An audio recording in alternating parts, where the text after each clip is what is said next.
Charles, I can interrupt any time you want, okay? You are there? Well, I don't know. I was sort of enjoying the chromatography refresher. Okay. All right, so sounds good. So let me put the camera here on you. So glad to have you here today. Thank you so very much for making the time to talk to the students. This is a unique opportunity. We have a class in here at the Kleiber Hall. Oh, And they probably remember that the connection here sometimes is almost the same type of connection of the time that you are here. So well, this is, I don't remember Kleiber Hall. I do remember 194 chemistry or chemistry yes, 194. And it's that called, will, I understand that lecture hall has been changed to Park. yeah, now it's called the Hall, Oh, right? Yeah, Rock. Okay. Rock All right. Hall. Yeah, but it remains the same. It's a place where the students enjoy very much having chemistry there, I guess. And I, Uh, and I you know, guess Freeborn Hall is no longer there. Yeah, so there was some issues of renovation that would make it very expensive to do that. So they decided not to continue with that one. It's very bad because it is the history of UC Davis, right? But this is a very different place from the time that we are here. But we are here like in 1974, you graduate, right? Yeah, Uh, no, a few years ago, probably sort of long before most of the folks in the audience here were born. Yeah, I spent a couple years in Nova Reagan. That was sort of I don't know if that dorm still exists. Um, and then I guess there was Tercero. That was the sort of newer area. But yeah, no, I think the campus has changed quite a bit. Yeah, so instead of me asking questions, I'm going to ask the student to ask you a question because it's going to be more interesting for you to hear from the students and then to hear from you. So let me get started here. Do you have a question for Dr. Rice? Hi, Dr. Rice. You can hear me okay, right? I think he can hear you. I can hear you. Okay, Yeah. perfect. Thank you so much for joining us today. My name is Nat Lamore, and my question for you is there anything that you wish that you knew when you first started your career? And to follow up on that, how has the scientific landscape changed since then? It's a loaded question, darling. Wow. Okay. So is there anything that I wish I knew? When? You see, Jim. Just in general, or Um, So when you first started your career, like maybe beginning grad school or when you first decided the direction for your research, was there anything in particular that you went, oh my God, I wish I knew about this beforehand. I wish that I could prepare for this. I wish that X, Y, I Z. don't know. I'm continually in that state. And advanced stages of ignorance. And I think if you study biology, you're continually reminded about, how little we actually know. Um, but I my time at UC Davis was, I grew up, sort of pretty close to where you guys are now in Sacramento. And but I think one of the formative things for me was the introductory biology course that I took at UC Davis, which really sort of got me excited about biology and science. Really sort of a great teacher, sort of like you have there with Walter. I think he's probably won quite a few sort of teaching awards. But and then what was the second part of your question? How has the scientific landscape changed since you started your career? Oh my God. Well, this will require a couple hours, I think, to um, well, first of all, I have to say that the scientific landscape in terms of sort of technology development and, sort of the tools that we have to, sort of explore our curiosity and science are really just amazing. I mean, when I think about, sort of what it took to get, say, a PhD, when I was a graduate student, it would be like, I make guess one consequence. mutation and study that in some detail, and that's a thesis. Now you can take a protein of interest and make every possible amino acid substitution at every position in that protein and sort of analyze as a population sort of what the effects of those manipulations might be. I mean, it's just the sequencing technologies, um, CRISPR, which I'm sure you guys are aware of. Yeah, you know about CRISPR. Yeah, I mean it's kind of like we're in a new revolution now. That's kind of like the one that I grew up in and Walter grew up in terms of the dawn of molecular biology and so on. Now with the ability to do really sort of genetic analyses that were just unimaginable before, to be able to sort of go in and target it and change, sort of a single base in the human genome at will. It's pretty amazing. So yeah, I think science has changed a lot. Obviously, the sort of current administration is changing science a lot, which we hope that will sort of not endure. But no, it's a lot of new technologies, but a lot of unanswered questions in biology for you guys to figure out. Jim, do you have a question? Yeah. Hello, Dr. Rice. Looking back as a Nobel laureate and an alumnus of this school, what advice would you give current students who hope to make a lasting impact in their field? Well, I mean, I sort of didn't set out to, be awarded a Nobel Prize, and I'll say at the outset that I sort of view that as recognition for an entire field, who is working on viral hepatitis and hepatitis C. But I think that, well, at UC Davis, I really had a great time just sort of, I wasn't really sure what I wanted to do, so I took a lot of different courses, and I thought that was, sort of very, very sort of beneficial. Um, I think you have to sort of put your heart into what you decide to do. I think finding something that, sort of really catches your attention, that you're really curious about, so that, sort of working on that subject or in that area is, sort of what you do, for a hobby, not a job, is really sort of important. So I think, you know, you guys are in a wonderful time in your life, at a fantastic sort of campus. The options at UC Davis are incredible. I guess one of the things that I took advantage of was being able to actually do some research while I was an undergraduate. Um, so I did some of that in chemistry, but more of it in sort of zoology and biology. Sea urchin development, of all things, was what I was interested in, and that's what I sort of headed off to graduate school to study, and then ended up getting placed in a virology lab instead of a developmental biology lab, and that was that. I sort of enjoyed that and kept doing it. But no, I think I had a great time. Maybe I could have spent more time, sort of paying attention to classes and so on. But, I think, being an undergraduate, there are a lot of other things to experience and things to do. You're at a great place to do that. So I don't think there's any secret except, find something that you have a passion for and go for it. And,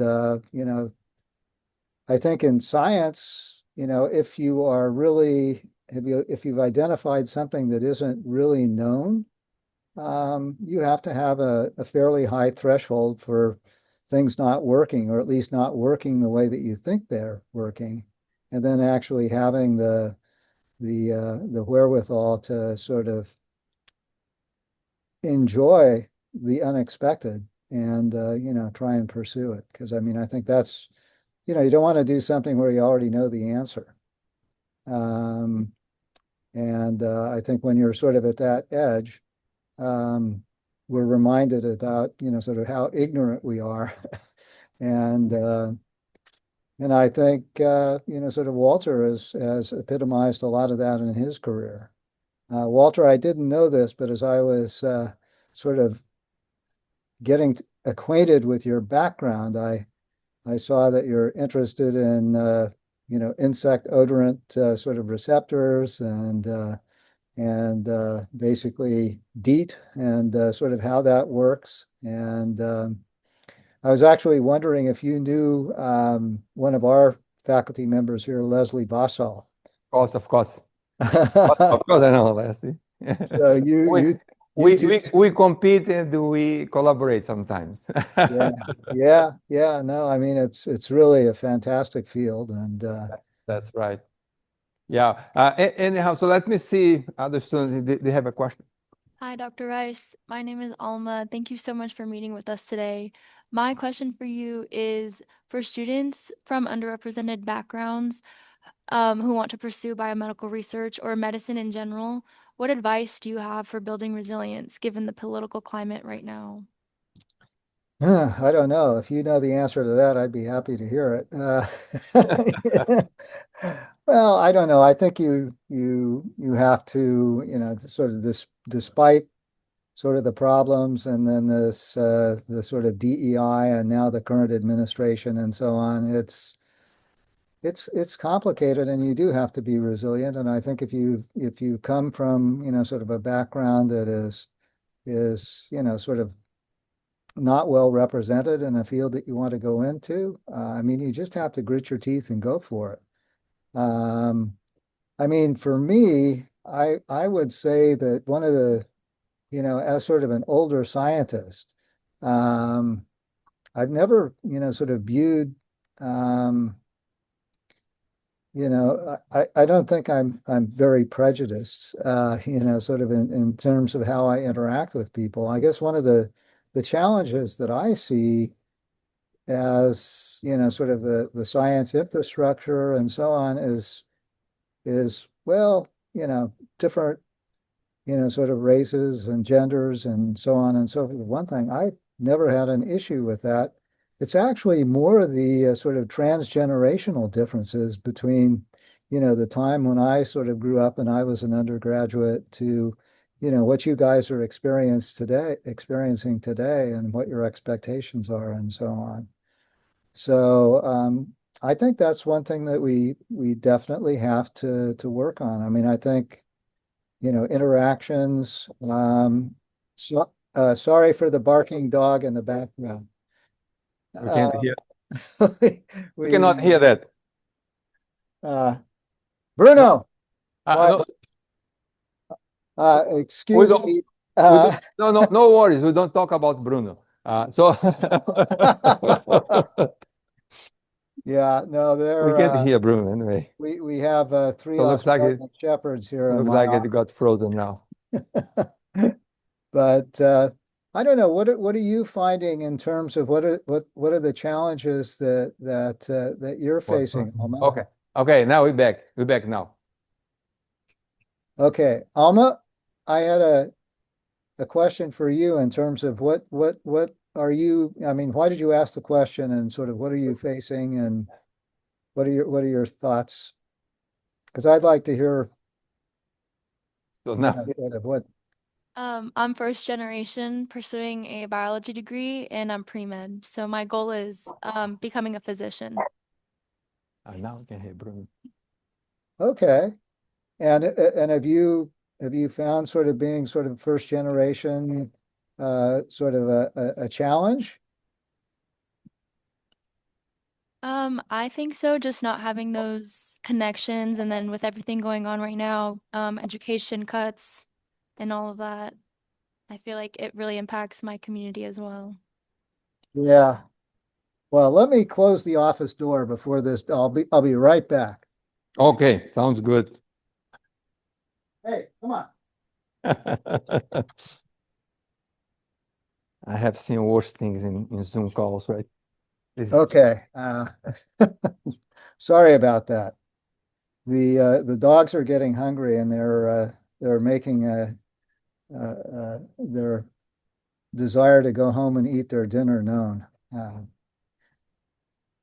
All right. So can we ask two more questions for the students? Is Okay. that okay? Okay. So go ahead. Hi, my name is Arthur. And I was wondering if there's any particular fields or discoveries within biology, like recently, that you think are particularly interesting or like have potential that you think we, like as the newer generation, should look into. Well, I don't know. I think there's a lot of exciting stuff, sort of going on. I guess I'm sort of more focused on infectious disease, as you might guess. And I think one of the things that I'm quite excited about is really things that sort of fall out of the realm of classical genetics. And I think that the one thing that is quite amazing is that, as we sort of go through life and encounter different things in the environment and encounter different pathogens and so on, we're really, it's not like you return to baseline. So it's like with every experience, you're really never the same after that experience goes away. And we're beginning to see that, sort of in the infectious disease space or in the wound healing space that, there's basically an immune memory that sort of goes beyond, sort of antibodies and T cells that can poise sort of your cells and your tissues and your organs to sort of react to a secondary challenge and behave differently than you did the first time you encountered that. So I'm very, very excited about sort of probing more into the sort of epigenetic landscape. And it looks like Walter is pointing to another person that wants to ask a question. But there's all kinds of stuff. Okay.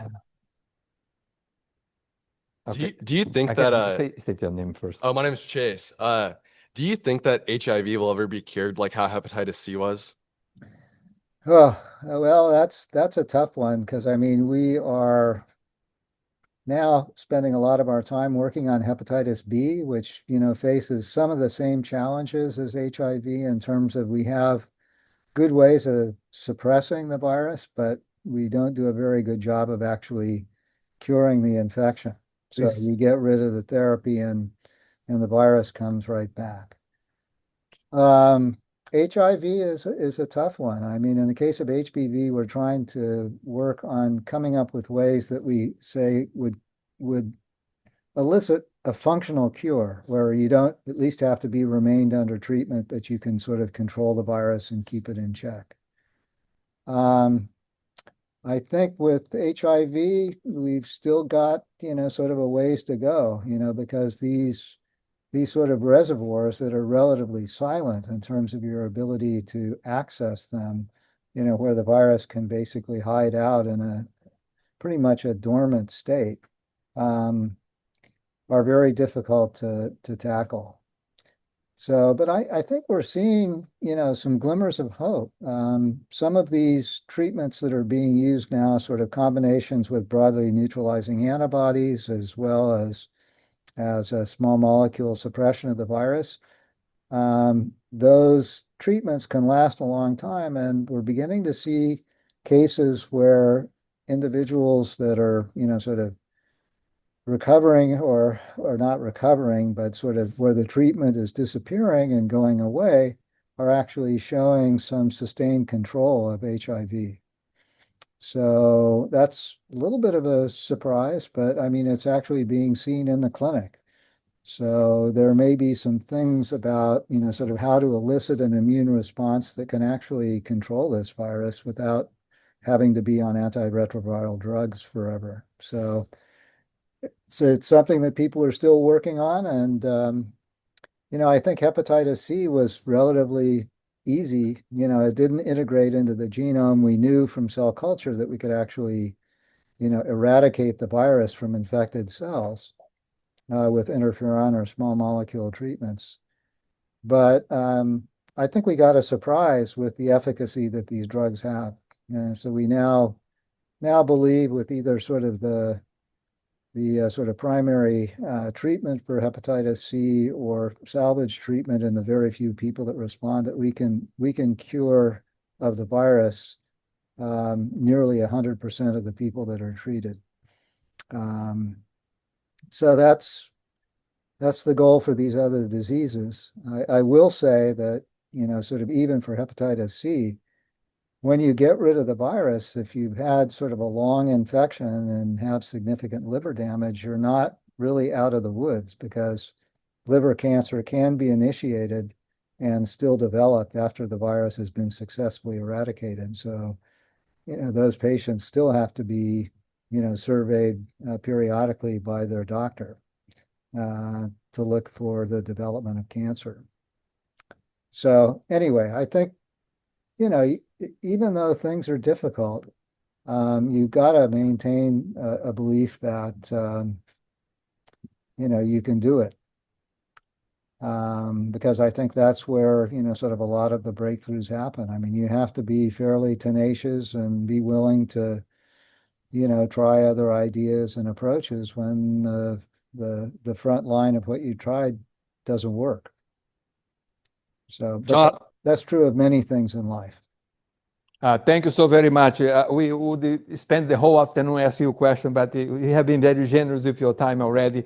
So before we go, I would like to ask you to share with the students, what did you do in 1974 after you graduated from UC Davis and before you started the graduate school, and whether you had an opportunity to do that again if you have not done so at that time. So can you, because these students are graduating a few quarters from now, and they needed to take the opportunity to do things that they'll never have an opportunity later down in their life, I guess. Well, yeah, I wasn't exactly sure what I wanted to do when I graduated from Davis. And in fact, I ended up with a degree in zoology, but I think that was just because I'd taken more courses in zoology than any of my other distractions. And I was actually I had a minor sort of in Spanish literature. You grow up in California, there's a lot of Spanish spoken. And so when I graduated, I linked up with a couple of my friends from UC Davis, bought a dilapidated old Volkswagen van, and sort of headed off to Central and South America. And before I left, I applied to two graduate schools for a PhD, Caltech and UC San Diego, because they actually had labs that sort of did sea urchin development, but then basically took off and spent probably about 8 months as a vagabond traveling in Central and South America. And it was really a fantastic time. I didn't get to Brazil, which I think is where sort of Walter sort of grew up, because I ended up getting a telegram from my dad. I guess this is when I was in maybe Lima, that I'd actually gotten admitted to graduate school, and these programs were wondering if I was actually going to show up for my PhD. So I decided that maybe it was time to, sort of head back to the States and try and get sort of reoriented, which I did by going to the physiology course at Woods Hole, which is, if any of you have the opportunity to sort of go to Woods Hole for a summer, I would strongly recommend it, because I mean, for me, it was just a fantastic experience being sort of immersed 24/7 in science and research and biology. And then finally sort of headed back to California to enter graduate school. So anyway, that's what I did. I took a year off, I guess, and I guess it wasn't the kiss of death. So I don't know what you guys are planning on doing. So, but I think you should just do whatever you feel like doing. There's no great rush. And maybe these days, maybe taking your time isn't a bad thing.